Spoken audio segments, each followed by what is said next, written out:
So I'm going to talk about two applications in the use of virtual reality in tackling domestic violence and also sexual harassment. So the outline of my talk is very briefly, I'm going to talk about the body in virtual reality, this idea of embodiment. Then I'm going to briefly show an application to domestic violence, and then an application to sexual harassment, and then some conclusions. So what do I mean by embodiment? When you go into virtual reality, wherever you look, you're going to see the virtual world. So what happens when you look down towards yourself? If it's been programmed, you can see a life-size virtual body, substitutes your own. You can see it directly looking at yourself, and also it can be reflected in a mirror.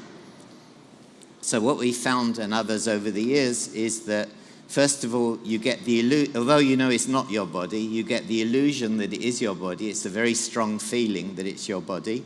And second, the kind of body you have influences your attitudes, your behaviours, your physiology, even responses to pain. So you, in some sense, when you change the body, you change aspects of the self. So now I'm going to look at, so we exploit this idea in various applications. So now I'm going to look at the first application, which is domestic violence. This, as I'm sure you know, is a huge problem across the world. Like a survey by the European Union Agency for Fundamental Rights found that 1/3 of women in Europe had experienced violence by men since the age of they were 15. So in Barcelona, for several years now, we've been working in conjunction with the Justice Department of Catalonia. And this is work led by Dr. Mavi Sanchez Vives. And what happens in Spain is that if the offenders get a non-custodial sentence, which is basically less than 2 years in prison, they can choose to go to prison, or they can do a psychological rehabilitation course. So what's happened is that in the last few years, our intervention has been included in the psychological rehabilitation course. And the basic idea is that the men are embodied as a woman and they experience abuse from a virtual man. So I'll show you a video of how that looks. Hopefully the sound works.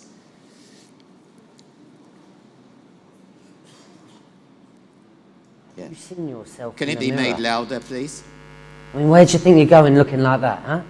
You shut up. You could put some effort in and dress up or something.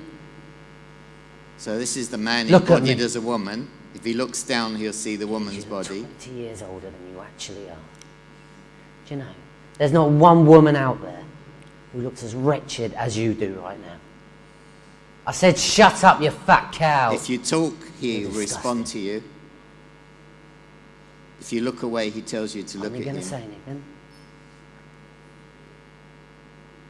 I said, look at me. Yeah, of course. Nothing. Typical you. This is all my fault. This is a bit later. It's after about a few minutes. Yeah. He comes very close and invades your personal Too space. patient. So remember, these are men, offenders, You know what? embodied as women. Because I love you. Also, the other thing we do is that however tall the real man is, the virtual man is always taller. So they have the unusual situation of being embodied as a woman and having to look upwards to look into the face of the abuser, virtual abuser. So the first thing is various comments that people who've experienced this have made. Typically before the experience, they will say, my behavior is normal, it's expected, my wife expects it, everybody does it, etc. But after they've had the experience, they have a profound realization. So these are typical comments that people make. I felt bad, it made me feel really bad. I was the woman, he was the man. This guy made me feel what my wife feels when I discuss with her like that, or when there's a problem with my wife, I treat her like that. I realize what it is she feels when I speak to her that way, what a woman feels when she's yelled at and threatened, fear, very nervous and a little scared. It made me live things and feel things from the other point of view. Yes, I felt it, I tell you, it's very, very real. When you see the news every day about these kinds of things, the virtual experience, let's say it's like you're living it for real, then it helps a little understanding of what women feel, right? Maybe they fear to denounce you or why you put up with that.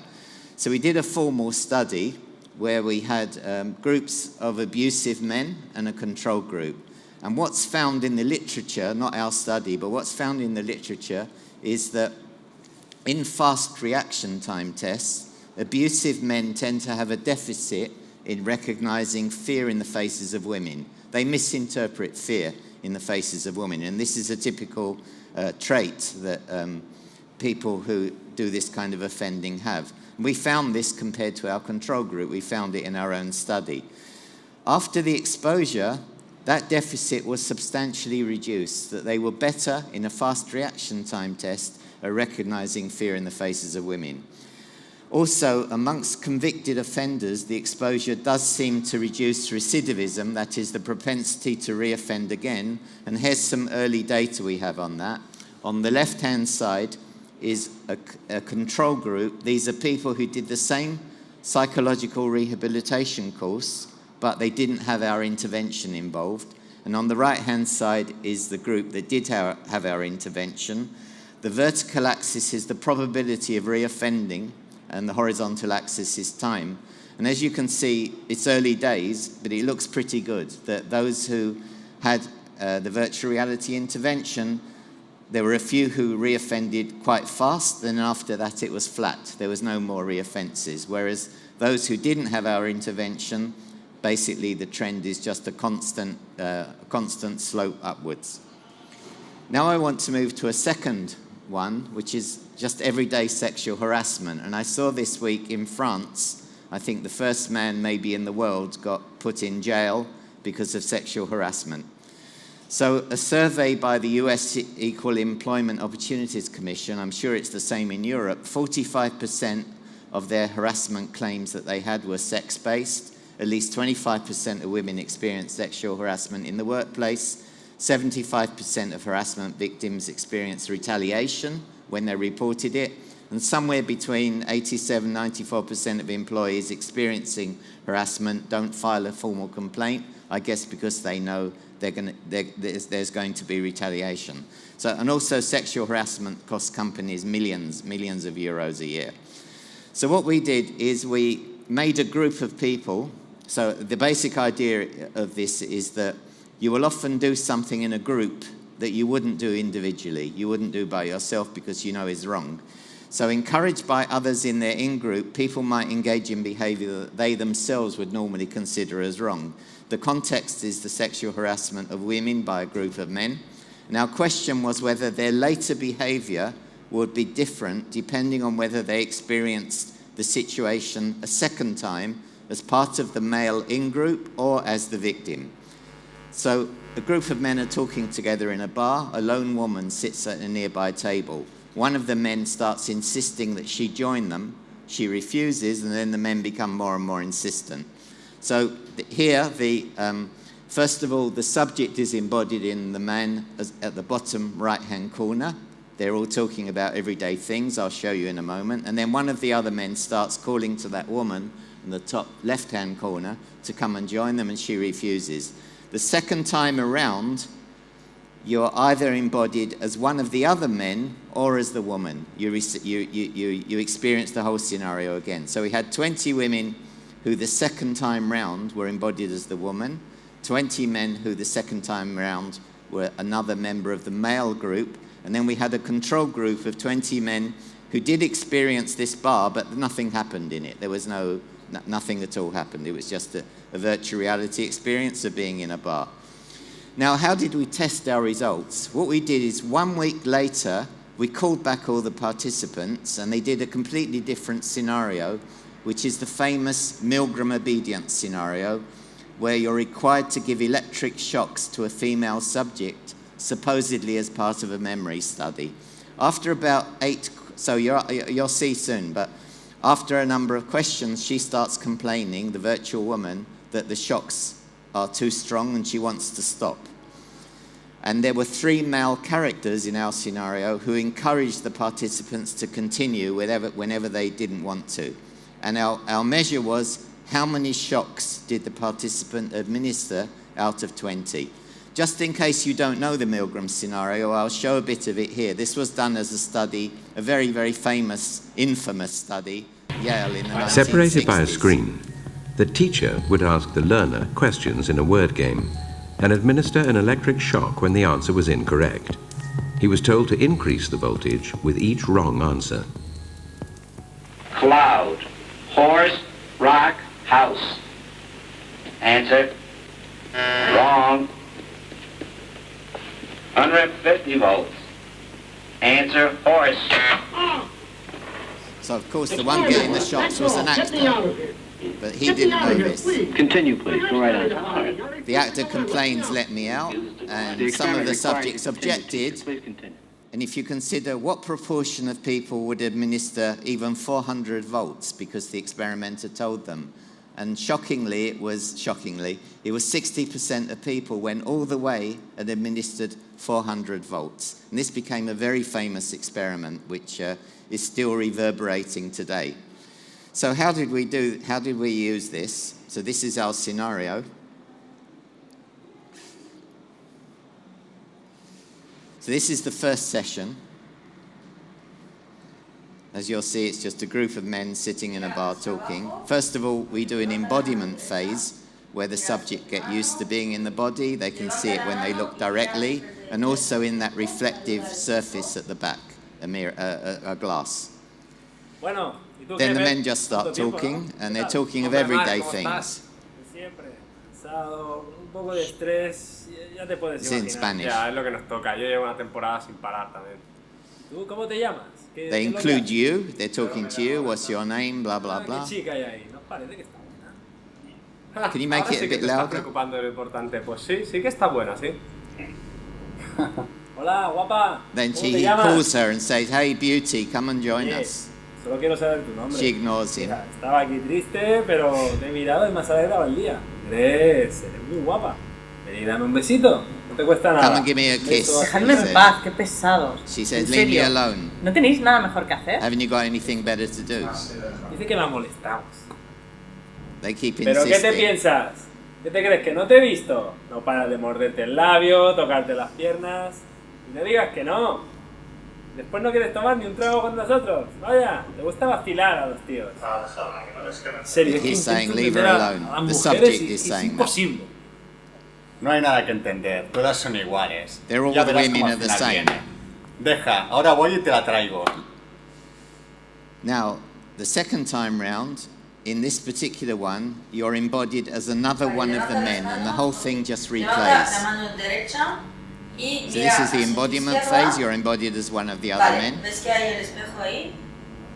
Ah, qué And chica now the whole eres. scenario just replays. We're not going to see it Ahora sí all. que te estás preocupando de lo importante. Pues sí, sí que está buena, sí. Hola, guapa. ¿Cómo te llamas? So it's just the same as before. And now this is the other condition. By the way, I didn't model the female body. You'll know why I say that in a minute. So again, it's the embodiment phase. This is the man in the female body. Ahora mira hacia tu izquierda. And then the scenario is replayed again. Saluda hacia el espejo. Ok, muy bien. Baja la Un mano. besito. No te cuesta Now nada. the scenario. Beso así Dejadme para en mí. paz, qué pesados. Leave me En serio, alone. ¿no tenéis nada mejor que hacer? Haven't you got anything better to do? Dice que la molestamos. So it's just you Creo now que deberían llevar un experience. manual de So everything instrucciones you o did algo. before A ver, es que no hay quien in the las first entienda. Esto se phase cree is superior now a nosotros. replayed. So your own actions No are puedo hablarle, replayed. por You're decirle the one guapa. in the red shirt la molestamos. to the right of the one speaking. ¿Pero qué te piensas? ¿Qué te crees? ¿Que no te he visto? No paras de morderte el labio, tocarte las piernas. No digas que no. Después no quieres tomar ni un trago con nosotros. Vaya, te gusta vacilar a los tíos. En serio, es que intento entender a las mujeres y es imposible. No hay nada que entender, todas son iguales. Ya verás They're all cómo the same. Deja, ahora voy y te la traigo.